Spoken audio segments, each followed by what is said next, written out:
క్రీస్తు ప్రభునందు ప్రియ సహోదరి సహోదరులరా, మనం ఈనాడు పాస్కా కాలంలో 5వ ఆదివారంలో ఉన్నాం.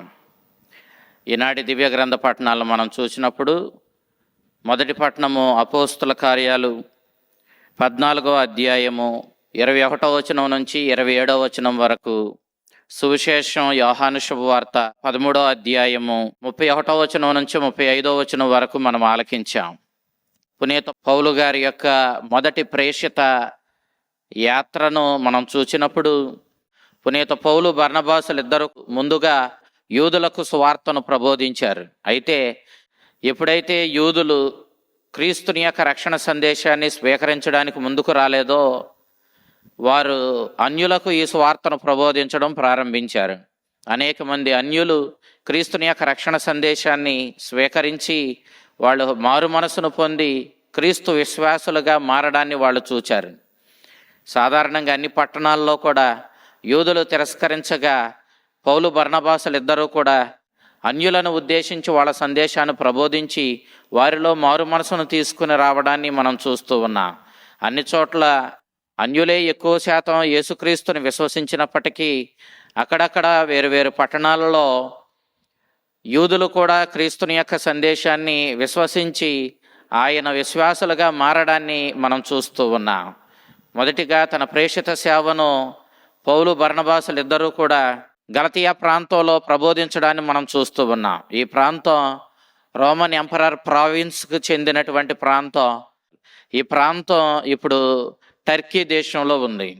దెర్బేలో విజయవంతంగా క్రీస్తుని రక్షణ సందేశాన్ని ప్రబోధించి అనేక మందిని క్రైస్తవులుగా క్రీస్తు అనుచరులుగా మార్చిన తరువాత పౌలు బర్నబాసులు లిస్త్రా, ఇకోనియా, ఆంతియోకియా ప్రాంతాలకు వెళ్ళడాన్ని మనం చూస్తూ ఉన్నాం. ఈ ప్రాంతాలలో సువార్తను ప్రబోధించినప్పుడు యోధ మత నాయకుల చేత అనేక హింసలకు వీరు గురయ్యారు. లిస్త్రాలో అయితే పౌలు గారిని యోధ మత నాయకులు యూదులు రాళ్లతో కొట్టి చంపడానికి చూచారు. ఆయనను కొనవూపిరితో వదిలిపెట్టి వెళ్ళగా మరలా అక్కడ నుండి పౌలు గారు ధైర్యంతో తన సువార్తను ప్రబోధించడానికి మరలా వేరొక ప్రాంతానికి వెళ్ళినట్లుగా మనం చూస్తూ ఉన్నాం. ఈ విధంగా యోధ మత నాయకుల చేతుల్లో, యూదుల చేతుల్లో పౌలు బర్నబాసులు సువార్తను ప్రబోధించడం వల్ల అనేక హింసలకు గురి అయ్యారు. ఎన్ని హింసలకు గురి అయినప్పటికీ ఏ సందర్భంలోనూ పౌలు బర్నబాసులు అధైర్యానికి గురి కాలేదు. అంతేకాదు, వాళ్ళు తిరిగి మరలా వాళ్ళు స్థాపించిన ఆ చిన్న కథోలిక సంఘాలకు, క్రైస్తవ సంఘాలకు వెళ్ళి వారిని పరామర్శించడం, వాళ్ళ కష్టాలలో వాళ్ళకు మనోధైర్యాన్ని నూరిపోయడం, వాళ్ళ విశ్వాసాన్ని బలపరచడానికి ప్రయత్నించడం ఎన్నడూ వారు మానలేదు. అనేక సందర్భాలలో ఆదిమ క్రైస్తవులు అనేక హింసలకు, శ్రమలకు గురి అయినప్పటికీ పౌలు బర్నబాసులు ఏనాడు కూడా వారి హింసలను తగ్గించడానికి ప్రయత్నించకపోవడం, అంతేకాదు వాళ్ళు అనేక హింసలకు గురి అయినప్పటికీ ఆ హింసల్లోనే ధైర్యంతో, విశ్వాసంతో నిలబడమని వాళ్ళను ప్రోత్సహించడం మనం చూస్తూ ఉన్నాం. ఈ విధంగా మీరు దేవుని రాజ్యం చేరుకోవాలంటే క్రీస్తు కోసం శ్రమలైనా సహించి మీ విశ్వాసాన్ని నిలబెట్టుకోవాలని పౌలు బర్నబాసులు ప్రబోధించినట్లుగా మనం గమనిస్తూ ఉన్నాం. పౌలు బర్నబాసులు ప్రార్థన చేస్తూ, ఉపవాసం చేస్తూ కొంత సమయం గడిపి అటు తరువాత కొందరు పెద్దలను ఎన్నుకున్నట్లుగా మనం చూస్తూ ఉన్నాం. ఈ విధంగా ఈ పెద్దలు ప్రజల చేత ఎన్నుకోబడిన వారు కాదు, స్వయంగా అపోస్తులే వారిని ఎన్నుకొని వారి మీద తమ హస్తాలను ఉంచి వారిని అభిషేకించడం, వారిని నాయకులుగా ఏర్పరచడం మనం గమనిస్తూ ఉన్నాం. ఈ విధంగా వారు అభిషేకాన్ని పొందుకొని దైవ వాక్యార్చన విషయంలోనూ, దివ్య పూజాబలి నిర్వహించడంలోనూ, దివ్య సత్ప్రసాదాన్ని పంచిపెట్టడంలోనూ వాళ్ళు చాలా ప్రముఖమైన పాత్రను పోషించినట్లుగా మనం గమనిస్తూ ఉన్నాం. ఈ విధంగా అభిషేకించబడిన వారు ఒక్కరుగా అభిషేకించబడకుండా ఇప్పుడు అభిషేకించబడిన అంతకంటే ఎక్కువ మందిగా అభిషేకం పొందడాన్ని మనం గమనించినప్పుడు ఈ విధంగా రూపొందినటువంటి ఈ నాయకులే నేడు విశ్వశ్రీ సభను నడిపించే బృందంగా అభివృద్ధి చెందడాన్ని మనం గమనిస్తూ ఉన్నాం. గలతియా ప్రాంతంలో దక్షిణ భాగంలో సువార్తను ప్రబోధించి విజయవంతంగా అనేక మందిని క్రీస్తు వద్దకు నడిపించి అటు వెనుక సిరియాలో ఉన్నటువంటి అంతియోకియాకు పౌలు బర్నబాసులు వెళ్ళడం, అక్కడ దేవుడు చేసినటువంటి అద్భుత కార్యాలను వాళ్ళకు వివరించి వాళ్ళ విశ్వాసాన్ని బలపరిచి ఏ విధంగా అన్యులను సహితం ప్రభు తన విశ్వాసంలోనికి నడిపించాడన్న విషయాన్ని వాళ్ళకు ప్రబోధించి వాళ్ళందరినీ కూడా సంతోషపెట్టడాన్ని, వారిని కూడా క్రీస్తుని విశ్వాసులుగా జీవించమని పునీత పౌలు బర్నబాసులు ప్రోత్సహించడాన్ని ఈ మొదటి ప్రేషిత సేవలో మనం గమనిస్తూ ఉన్నాం. ఇక నేటి సువిశేషాన్ని మనం చూసినప్పుడు యోహాను శుభవార్త 13వ అధ్యాయం 31వ వచనం నుంచి 35వ వచనం వరకు మనం గమనిస్తూ ఉన్నాం. యేసు ప్రభు కడరా భోజన సమయంలో తన శిష్యులను ఉద్దేశించి గొప్ప ప్రసంగాన్ని చేశాడు. ఈ పెద్ద ప్రసంగంలో నుండి మనం ఈనాడు ఈ చిన్న భాగాన్ని స్వీకరించాం. యోధ ఇస్కరియోతు ప్రభుని అప్పగించడానికి నిర్ణయించుకున్నాడు. అతడు ఈ కుట్రను అమలు జరపడానికి కంకణబద్ధుడై ఉన్నాడు. ఇదిగో మీలో నన్ను ఒకడు ప్రధానార్చకులకు పరిసయ్యులకు అప్పగించబోతూ ఉన్నాడని ప్రభు చెప్పినప్పుడు అది ఎవరు అని యోహాను ప్రభుని అడిగినప్పుడు, ఇదిగో తనను అప్పగించనున్నది యోధ ఇస్కరియోతు అన్న విషయాన్ని క్రీస్తు ప్రభు యోహానుకు సూచించిన తరువాత యోహానుతో నీవు చేయు కార్యాన్ని త్వరగా చేయమని ప్రభువే స్వయంగా చెప్పగా యోధ ఇస్కరియోతుకి విషయం అర్థమయ్యింది. తాను తన గురువైన క్రీస్తుని అప్పగించడానికి కుట్ర పన్నుతున్నాడన్న విషయం తన గురువు కూడా గమనించాడని, తెలుసుకున్నాడని యోధ ఇస్కరియోతుకి అర్థమయ్యింది. కానీ తన గురువుకి ఈ కుట్ర తెలిసిపోయిందని తెలిసిన యోధ ఇస్కరియోతు మాత్రం ప్రభువుని అప్పగించే ఈ కుట్ర నుండి ఏమాత్రం వైదొలగలేదు.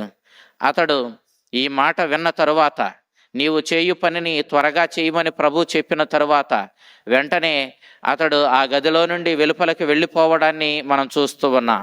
ఎప్పుడైతే యోధ ఇస్కరియోతు ఆ 11 మంది అపోస్తులను తమ గురువైన యేసుక్రీస్తును వదిలిపెట్టి వెళ్ళిపోయాడో, ఇక యేసుక్రీస్తు మిగిలిన 11 మంది శిష్యులను ఉద్దేశించి ఈ విధంగా మాట్లాడుతూ ఉన్నాడు.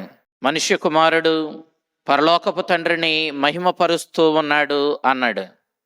నిజానికి యేసుక్రీస్తు మానవ మాతృడిగా పరిపూర్ణమైన మహిమను తన పునరుత్థానంలోనే పొందిన విషయం మనందరికీ తెలుసు.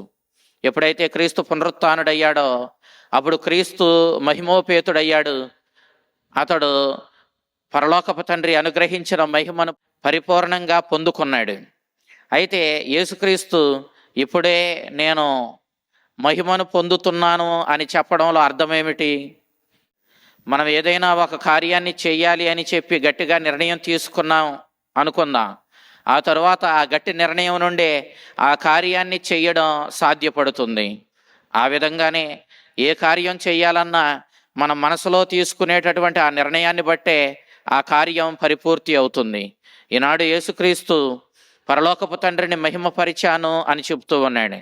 ఏ విధంగా ఆయన పరలోకపు తండ్రిని మహిమపరిచాడంటే, తండ్రి చిత్తానికి లోబడి, తండ్రి చిత్తానికి విధేయించి, ఆ తండ్రి చిత్తం శ్రమల మరణమే అయితే ఆ తండ్రి చిత్తానుసారం శ్రమల మరణాన్ని ఎదుర్కొని శిలువ మీద ఘోరమైన అవమానకరమైనటువంటి మరణాన్ని పొందడానికి అతడు సిద్ధపడినప్పుడు ఖచ్చితంగా అతడు తీసుకుని ఈ నిర్ణయాన్ని బట్టి ఎప్పుడైతే యోధ ఇస్కరియోతు ప్రభుని అప్పగించడానికి కుట్ర పన్ని ఆ కుట్రను అమలు పరచడానికి బయటకు వెళ్ళాడో ఆ క్షణం నుండి కూడా పరలోకపు తండ్రిని నేను మహిమపరిచాను అని చెప్పి ప్రభు చెబుతూ ఉన్నాడు. ఎందుకంటే ఇదిగో యోధ ఇస్కరియోతు కుట్ర చేయడం, తరువాత క్రీస్తు తనను తాను పరిసయ్యులకు ప్రధానార్చకులకు అప్పగించుకోవడం, వారు ఆయనను హింసించి శిలువ మీద అవమానకరమైన మరణానికి గురి చేయడం, అటు వెనుక ఆయన పునరుత్థానుడు అవ్వడం అనే ఈ అంశాలన్నీ ఒక సంఘటనగానే ప్రభు పరిగణించి ఈ సంఘటన జరుగుతూ ఉంది కాబట్టి ఈ సంఘటనలో నేను తండ్రి చిత్తానికి బద్ధుడనై విధేయుడనై నిలబడ్డాను కాబట్టి ఇదిగో తండ్రి చిత్తము ఈ శ్రమల మరణం అయితే శ్రమల మరణానికి భయపడి వెనకకు తగ్గకుండా నేను ధైర్యంగా నిలబడ్డాను కాబట్టి తండ్రి చిత్తం నెరవేర్చడానికే నేను కంకణబద్ధుడనై ఉన్నాను కాబట్టి నేను పరలోకపు తండ్రిని మహిమపరుస్తున్నాను అని ఇదిగో క్రీస్తు ప్రభు స్పష్టంగా తెలియచేస్తూ ఉన్నాడు. అంతేకాదు, ఎప్పుడైతే నేను తండ్రి చిత్తానికి విధేయుడనై నిలబడ్డానో ఆ పరలోకపు తండ్రి కూడా నన్ను మహిమపరుస్తున్నాడు అన్నాడు. ఇక్కడ యేసుక్రీస్తు తండ్రి చిత్తానుసారము జీవించి తండ్రిని మహిమపరిచాడు. అంతేకాదు తన చిత్తానుసారము జీవించిన కుమారుణ్ణి పరలోకపు తండ్రి మహిమ పరుస్తూ ఉన్నాడు. ఈ విషయాన్ని ప్రభు స్పష్టంగా మనకు వెల్లడి చేయడాన్ని మనం ఇక్కడ చూస్తూ ఉన్నాం. ఇక్కడ యేసుక్రీస్తు మానవ మాతృడిగానే తనను తాను అభివర్ణించుకొని మనుష్య కుమారునిగా చెప్పుకున్నాడు. మనుష్య కుమారుడిగానే అతడు శ్రమలు అనుభవించి మరణించాడు. మానవ మాతృడిగానే అతడు పునరుత్థానుడయ్యాడు. కాబట్టి మనుష్య కుమారుడిని అని తనను తాను అభివర్ణించుకోవడం ద్వారా తన మానవత్వాన్ని ప్రభు మనకి గుర్తు చేస్తూ ఉన్నాడు. ఎప్పుడైతే యేసుక్రీస్తు మానవ రూపంలో ఆ పరలోక తండ్రి చిత్తానికి విధేయుడై జీవించాడో, ఆ విధేయత ద్వారా పరలోకపు తండ్రిని మహిమపరచడమే కాదు, సకల మానవాళిని ఆ పరలోక తండ్రి యొక్క దైవపుత్రత్వానికి వారసులను చేశాడు. మానవ మాతృడై యేసుక్రీస్తు మానవ రూపంలో తండ్రి చిత్తానికి విధేయుడై తండ్రి చిత్తానుసారము జీవించి మహిమను పొందుకున్నాడు. ఆ మహిమ తాను మాత్రమే పొందడం కాదు, సమస్త మానవాళికి ఆ మహిమలో భాగాన్ని తీసుకుని వచ్చాడు. తద్వారా సకల మానవాళిని ఆ పరలోక తండ్రి యొక్క ప్రియమైన బిడ్డలుగా మార్చగలిగాడు. ఈ విధంగా పరలోకపు తండ్రి మహిమను పొందుకున్నట్లుగా సమస్త మానవాళి తన బిడ్డలుగా ఆ స్వర్గరాజ్యానికి వారసులుగా మారడం ద్వారా పరలోకపు తండ్రి కూడా మహిమను పొందినట్లుగా మనం ఇక్కడ గ్రహిస్తూ ఉన్నాం. అందుకే క్రీస్తు తన పునరుత్థానము అతి సమీపమున ఉందని గ్రహించాడు. క్రీస్తుని పునరుత్థానం అంటే అతడు మహిమను పొందడమే కదా. క్రీస్తుకి తాను పొందబోయే శ్రమల వివరాలు స్పష్టంగా తెలుసు. ఆయన ఏ విధమైన అవమానకరమైన మరణాన్ని పొందబోతున్నాడో, ఏ సమయంలో శిలువ మీద వ్రేలాడుతూ భయంకరమైన వేదనను అనుభవించబోతూ ఉన్నాడో, ఏ విధమైనటువంటి రీతిలో అతడు శ్రమలను ఎదుర్కోబోతున్నాడో సమస్తము ఆయనకు తెలుసు. ఆయనకు సమస్తము తెలుసు కాబట్టే ఆయన గెస్తమని తోటలో మహా ఆవేదన పొందాడు అన్న విషయాన్ని మనం గమనిస్తూ ఉన్నాం. ఇంతటి ఆవేదనలో కూడా తండ్రి చిత్తానికి ఆయన విధేయుడయ్యాడే గాని తండ్రి చిత్తానికి విరుద్ధంగా నడవడానికి అతను ఏ క్షణంలోనూ ప్రయత్నించకపోవడాన్ని క్రీస్తులో మనం స్పష్టంగా గమనిస్తాం. ఈ రీతిగా క్రీస్తు తండ్రిని మహిమపరుస్తూ తన మహిమను తాను పొందినట్లుగా మనం గమనిస్తూ ఉన్నాం. మనం కూడా ఎప్పుడైతే దైవ చిత్తానికి బద్ధులమై జీవిస్తామో అప్పుడు పరలోక తండ్రిని ఆనందపరిచిన వాళ్ళము, మహిమపరిచిన వాళ్ళము అవుతున్నా. అంతేకాదు మనం కూడా మన జీవితాలకు మహిమను ఆపాదించుకున్న వాళ్ళం అవుతూ ఉన్నా. అందుకే మనకు మార్గం క్రీస్తే, మనం అనుసరించవలసినది క్రీస్తునినే అన్న సత్యాన్ని ఈనాడు మనము ఇక్కడ గమనించాలి. యేసుక్రీస్తు ప్రేమను గూర్చి మాట్లాడడాన్ని మనం చూస్తూ ఉన్నాం. పూర్వ నిబంధనలో కూడా ప్రేమ గూర్చి మనకు అనేక విషయాలు వెల్లడి చేయబడ్డాయి. నిన్ను నీవు ప్రేమించుకున్నట్లే నీ పొరుగువాడిని ప్రేమించమని చెప్పి పూర్వ నిబంధనలో ప్రబోధించబడ్డాన్ని మనం చూస్తూ ఉన్నాం. కానీ నేడు క్రీస్తు ఈ ప్రేమనే గొప్ప ఆజ్ఞగా ఇస్తూ ఉన్నాడు. అయితే నేటి క్రీస్తుని ప్రేమలో మనం ఒక ప్రత్యేకతను, ఒక నూతనత్వాన్ని మనం గమనిస్తూ ఉన్నాం. ఈ క్రీస్తుని ప్రేమాజ్ఞలో నిన్ను నీవు ప్రేమించుకునినట్లే నీ పొరుగువారిని ప్రేమించడం కాదు.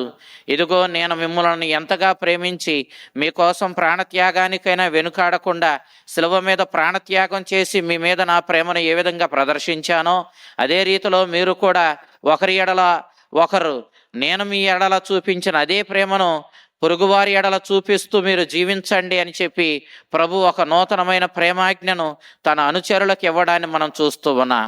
మనం ఎంతగా ప్రేమించాలి అని ఆలోచిస్తే యూదులకు పూర్వ నిబంధనలో నీవు ప్రేమించడం అంటే నీ స్వజాతి వాడిని, నీ యూదుడనే నీవు ప్రేమించాలి అని చెప్పి వాళ్ళు భావించి ఆ విధంగానే ఆ ప్రేమాజ్ఞను పాటిస్తూ వచ్చారు.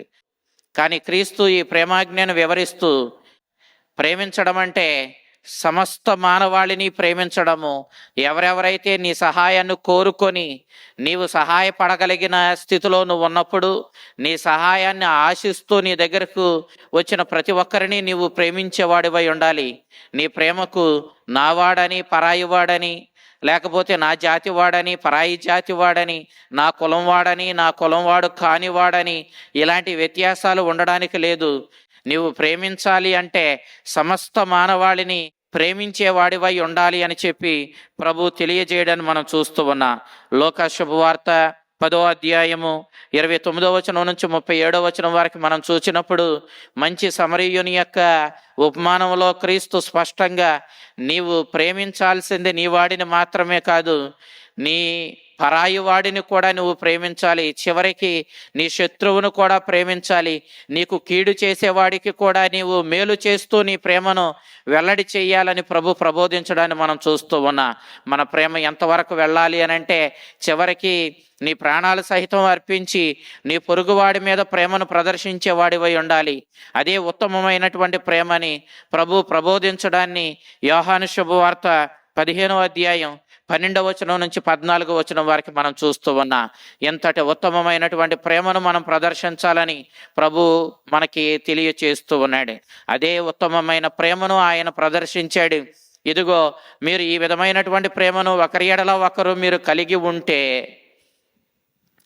మిమ్మలను చూస్తున్నటువంటి ఈ సమాజం మీరు నా శిష్యులని చెప్పుకుంటుందని చెప్పి, నా శిష్యులుగా క్రైస్తవుడిగా నీవు పాటించవలసిన సిద్ధాంతం, నువ్వు పాటించవలసిన ప్రేమాజ్ఞ ఇదేనని, నీవు ప్రేమ లేని నాడు నీవు క్రైస్తవుడవు కాదని, ప్రేమ ద్వారానే నీవు నా అనుచరుడవని ఈ ప్రపంచానికి వెల్లడి చేసుకోవాలని, మీరు ఒకరి ఎడల ఒకరు ప్రేమ కలిగి జీవించడం చూచినప్పుడు ఈ సమాజం మీరు నా అనుచరులని చెబుతుందని ప్రభు స్పష్టంగా తెలియచేస్తూ ఉన్నాడు. అందుకే ఆదిమ క్రైస్తవులు ఒకరి ఎడల ఒకరు ప్రేమ కలిగి జీవించారు. తమ ఆస్తులను తెచ్చి మరీ పొరుగువారి మేలు కోసం వినియోగించడానికి అపోస్తుల చేతుల్లో పెట్టారు. వారు ఇది నాది, ఇది వాడిది అని చెప్పుకోకుండా సమస్తము వారిదేనన్నట్లు మరి తమ సొంత ఆస్తులు కూడా అమ్మి తీసుకుని వచ్చి అపోస్తుల చేతుల్లో పెట్టడం మనం చూచినప్పుడు, ఆనాటి సమాజం ఇదిగో క్రైస్తవులను చూచి, వీరి ప్రేమ విధానాన్ని చూచి, వీరి ప్రేమ పాటిస్తున్న పద్ధతిని చూచి, ఇదిగో వీరు క్రైస్తవులు అని చెప్పుకున్నారు.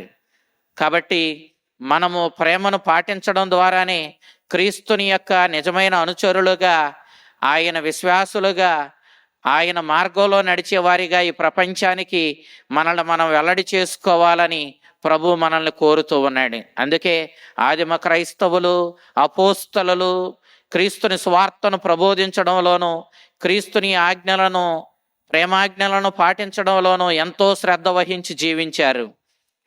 అపోస్తలులు స్వార్థను ప్రబోధించి అన్యులను సహితం రక్షణ మార్గంలోనికి నడిపించడానికి కృషి చేశారు.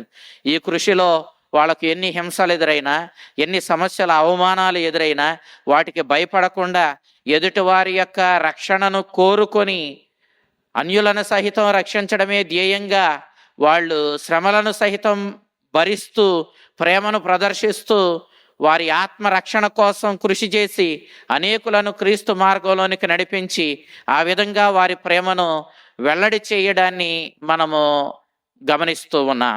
ప్రియ దేవుని బిడ్డలారా, ఈ విధంగా మన జీవితంలో మనం ప్రేమను పాటించడం ద్వారానే మన జీవితాలను ధన్యం చేసుకుంటాం. ఆ ప్రేమనే క్రీస్తు తన జీవితమంతా పాటించాడు. ప్రేమతో జీవించి తండ్రి చిత్తానుసారము ఆ ప్రేమను మరణ గడియ వరకే కూడా అవలంబించి చివరికి తనని హింసించి చంపుతున్న వారి మీద కూడా కనికరము, ప్రేమను ప్రదర్శించి ఆ ప్రేమకు విజయాన్ని తెచ్చాడు. ఆ విధంగా ఇదిగో తండ్రి చిత్తానికి విధేయుడై ప్రేమను పాటించి మహిమలోనికి అడుగుపెట్టాడు. తాను మహిమను పొందడమే కాదు, పరలోక తండ్రికి కూడా ప్రేమ మార్గంలో జీవించడం ద్వారా మహిమను చేకూర్చగలిగాడు. ఆ ప్రేమ మార్గాన్ని మనం కూడా అవలంబించి మన జీవితాలకు కూడా ధన్యతను ఆపాదించుకుందాం. ఆ చల్లని ప్రభు, ఆ కరుణామయుడు, ఆ మరణాన్ని జయించిన మృత్యుంజయుడు ప్రేమ మార్గాన్ని మనకు చూపించి ప్రేమలో జీవించడం మనకు నేర్పించి తద్వారా మన జీవితాలను ధన్యం చేయునుగాక. ఆమేన్.